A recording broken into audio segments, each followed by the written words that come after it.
about engineering resilience and looking at ways that synthetic biology and gene editing might be used for conservation purposes. And one of the particular areas of foci was around coral bleaching and the endangerment of coral around the world. And Aditi and I it was very interesting. This meeting had a group of different topics. One was coral, one was, I think, invasive species. Do you remember the third? No. Okay. Yeah, very, very technical. And then there was the engagement team. And Aditi and I were on that engagement team. And it was interesting to be kind of walled off from the technical projects and having conversations about what role stakeholder and community engagement might play around these other projects. So it was really a pleasure to get to meet Aditi there. She is working now, well, let me give you her formal bio just to give you a sense of what she's doing. She's a senior research scientist and team leader with the Adaptive Urban and Social Systems Program within CSIRO Land and Water. So CSIRO is a major Australian science agency. She leads a team of scientists who are focused on agricultural innovation and biosecurity.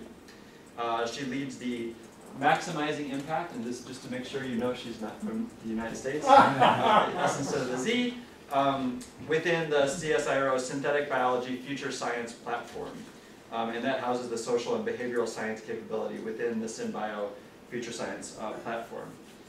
So a lot of our conversations over the last couple of months have been about there's a great interest and commitment in New Zealand and Australia around management of invasive species, potentially with new tools.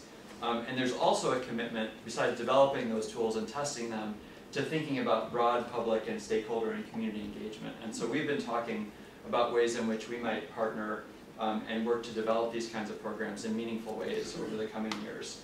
So Aditi is here in part to attend a stakeholder workshop that I'm organizing later this week. But I invited her to come early to be able to talk to us in Colloquium and make that connection. So please join me in giving a warm welcome to Aditi. Thank you, Jason. It's nice to see you away from our island resort paradise. Yeah, it was very interesting. I think that they threw a whole bunch of people who they thought were social scientists together. I think Jason and I were really the only social scientists there. That was interesting. Thank you all for your attendance and giving up your lunch hour. So, as Jason said, my name's Aditi and I'm a senior scientist with Australia's National Science Agency, the Commonwealth Scientific and Industrial Research Organisation, or just CSIRO for short, or CSIRO to our friends. So I have two roles at CSIRO. The first is as a science team leader, where I look after 9 other social and economic scientists, and we focus on agricultural and biosecurity issues.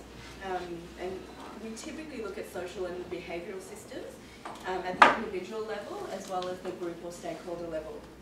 And the purpose really is to enhance biosecurity practices and outcomes from implementation of plans. My second role, which is what I'm here today to talk to you about, is as an application domain leader within CSIRO's Synthetic Biology Future Science Platform. So the session today will focus on the broad SynBio research that's underway at the moment within CSIRO, with a focus on the social science that we're undertaking.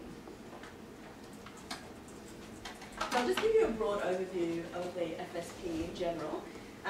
So the SynBio FSP was formed to reinvent and create new industries for Australia based around synthetic biology capability. So from an initial investment of around 13 million Australian dollars, or 9 million US, it's grown into a $60 million program in less than 3 years, which is around 45 million US. With over 200 researchers and multiple national and international partners.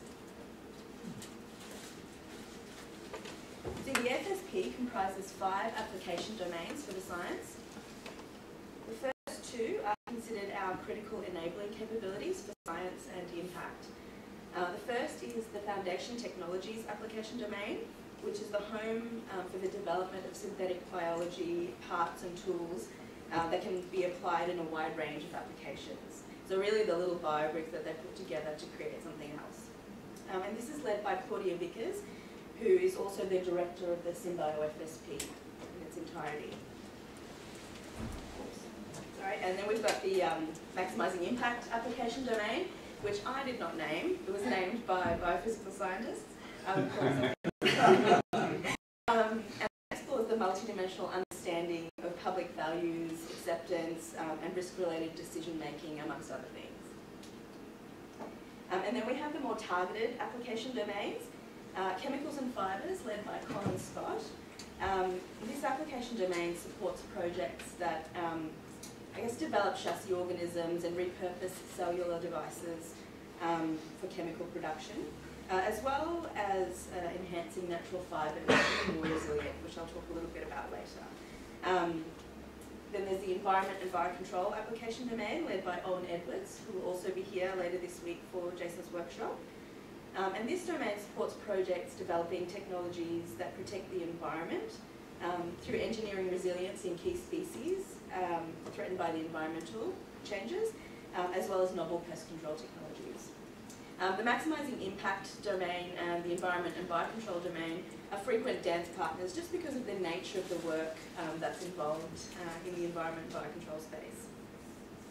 And then finally we've got health and medicine, led by Andy Bean, which is an application domain that we similarly engage with quite a bit for the same reasons that all of the applications for the technology have a human component.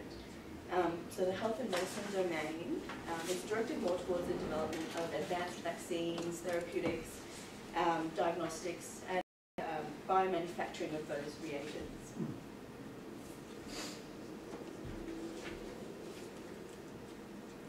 So I don't want to get too technical, but I just wanted to give you an overview just to the scale of the FSP and how we're governed. And this figure shows our structural arrangements. So the executive committee is headed up by the FSP leader, who's Claudia Vickers, and the various application domains sit underneath her. Above us are the steering committee, which comprise senior representatives from CSIRO, as well as our university partners. And we also have an international advisory committee comprising science leaders in synthetic biology to ensure that our FSP science is robust and globally relevant. My application domain has also recently formed its own science advisory panel, which isn't reflected up there,